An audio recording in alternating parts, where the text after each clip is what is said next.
Welcome to Roots of Faith. Today I'm at the River Road African American Museum to discover how Black Catholics in the rural communities of the Diocese of Baton Rouge practiced their religion in the past. Martin Luther King Jr. asserted that at its core and best, Black worship is a social experience in which people from all walks of life affirm their unity and oneness in God. That religious experience is reflected in the collections here at the African American Museum. The director of this museum, Kathy Hambrick Jackson, will share some of her knowledge of African American religious traditions with us today. We'll also have Dr. Michael Pasquier, who will share some historical comments, and Father Ayo Efo-Digboy, pastor of St. Catherine of Siena Church here in Donaldsonville.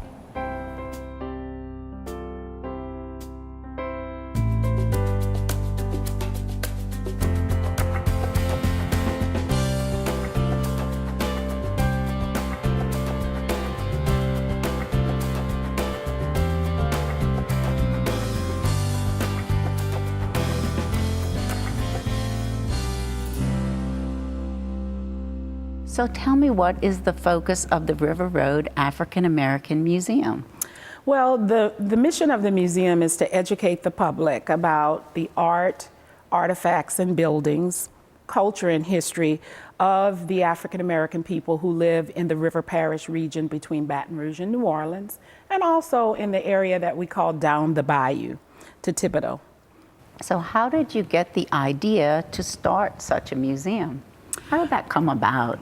Well, after returning to Louisiana from Southern California, I happened to be doing some work at my father's business, which is a mortuary in Gonzales.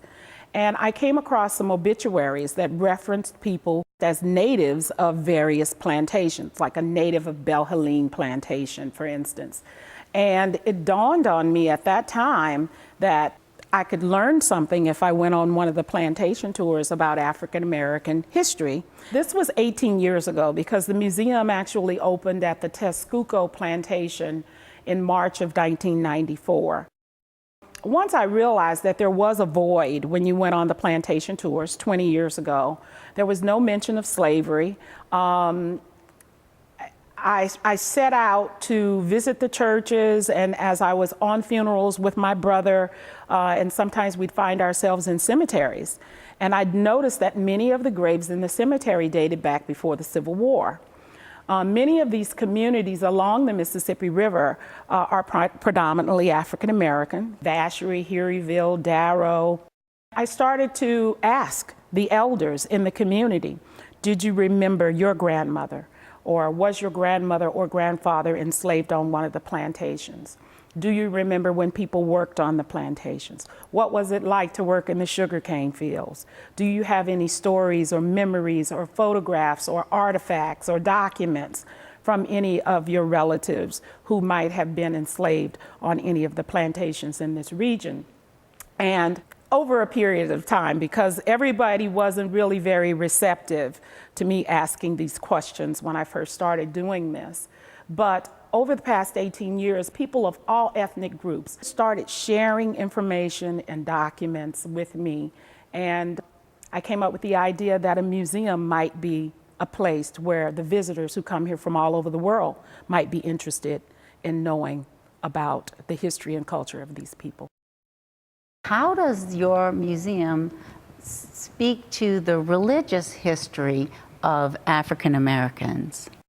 The genealogy, as it was associated with various churches, became a part of what we do. So through the cemeteries, through the churches, funerals, wakes, obituaries, we then started to collect and ask for the history of the churches in the area.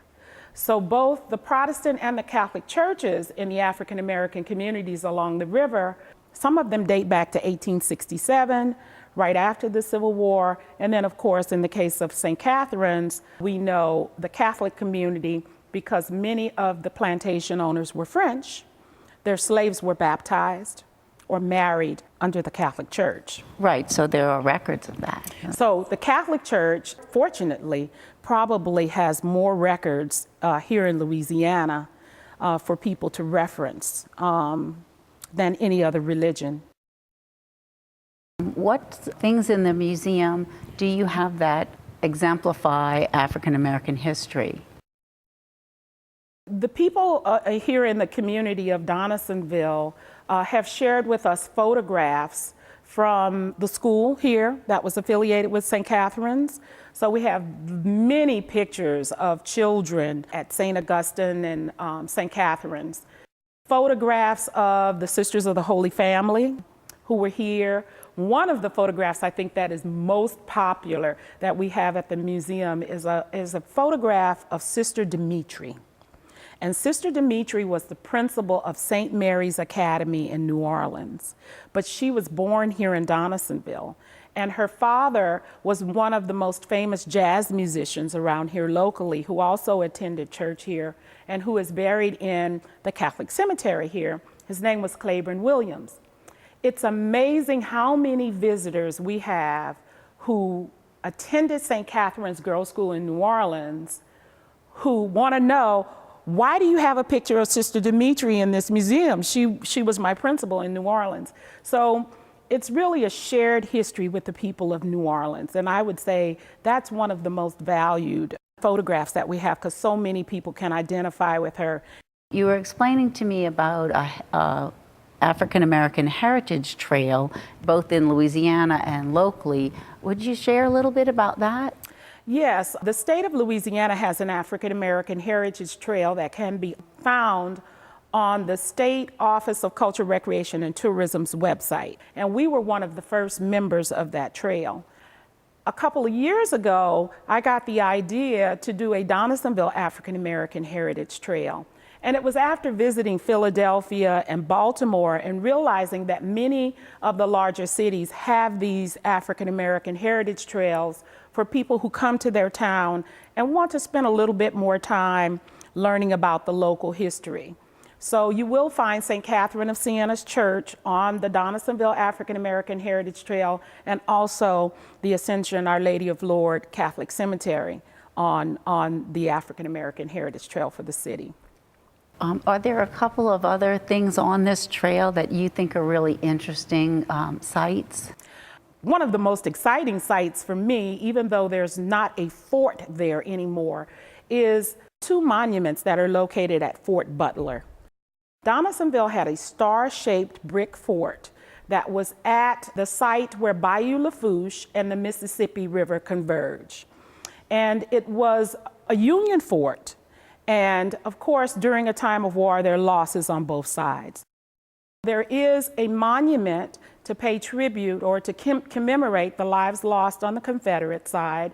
And then there is a monument that pays tribute or commemorates the lives lost who were the black soldiers who fought there at Fort Butler. From what I've been told by the National Park Service, Donaldsonville is very unique in the sense that we have a monument celebrating both sides of the war that are so close to each other. And the monuments are right there at the Mississippi River here in Donaldsonville. We have the True Friends Benevolent Society Hall. Benevolent societies provided insurance for African Americans after the Civil War. And families would pay $0.25 a month to the society. Usually it was the mother or the grandmother who kept track of all of the payments, and she probably kept that money in cookie jars and hidden under the mattress to make sure that the dues were paid on time. As a family member passed away, or as you needed services from a doctor, pharmacist, or midwife, you take the book to whoever was providing the service, if they could see if you were paid up, if your family was paid up, and then the society would then pay the doctor bill or the funeral bill. So it was the first form of insurance and self-sufficiency for African Americans. And many of the members of St. Catherine's were members of the True Friends Benevolent Association. Their hall here in town is the largest and oldest benevolent society building left in the state of Louisiana. And people like Fats Domino perform there for fundraisers to help orphans, provide that insurance, political rallies, Mardi Gras balls, King and Queen of Zulu toasted the King and Queen of Zulu in 1929 on the balcony of the True Friends Hall right here in Donaldsonville. How did the religious experience of African Americans change with the Civil War? In many cases, the enslaved people, say in the colonial period, they were not allowed to practice any type of religion on the plantations. Here in South Louisiana, where the plantation owner might have been French or Spanish and Catholic, they were encouraged, even through the black codes, to baptize their slaves into the Catholic religion, and also encouraged the enslaved people to marry. Many of the Protestant churches were established after the Civil War. I have not found one Protestant church, Baptist or Methodist church, that was founded before 1865 in this region. But again, you can see where the Catholic Church did accept the blacks, even though the church was segregated. The blacks had to sit in the balcony or sit in the back pews, but you were allowed to practice the religion here in South Louisiana. So in that sense, it's different from a lot of other places, maybe around the country or across the South anyway. Most definitely, most definitely. Louisiana was very, very unique in that way. And then, of course, the fact that we had the black nuns or the Sisters of the Holy Family here was something else that you didn't really see at all throughout the Deep South anyway.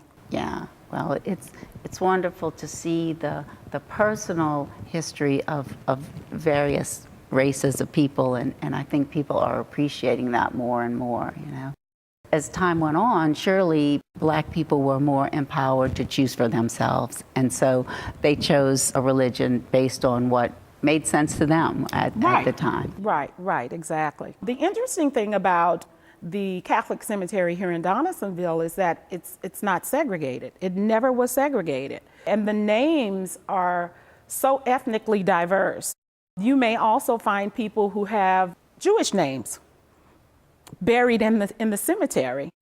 Jewish names, Italian names, German names, Spanish names, and you would not be able to tell walking through that cemetery whether it was a white section or a colored or black section of that cemetery. That was very, very, I think, unique about this cemetery. Yeah, and it surprises me that there would be people with Jewish names too in the Catholic cemetery, because there is, of course, a Jewish cemetery here in Donaldsonville as well. Yes. But Donaldsonville is a place of not only convergence of the river and the bayou, but convergence of a lot of culture too, so there's a lot of history here. So another place I think of convergence was the Santa Miko Festival.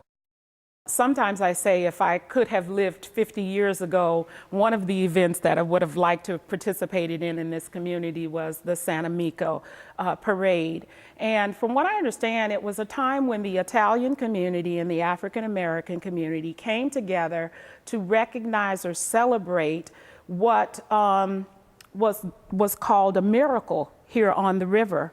And there was a young Italian boy who fell ill. And they say that a dark man walking on the levee appeared one day at the doorstep of the parents of this young boy who had this illness.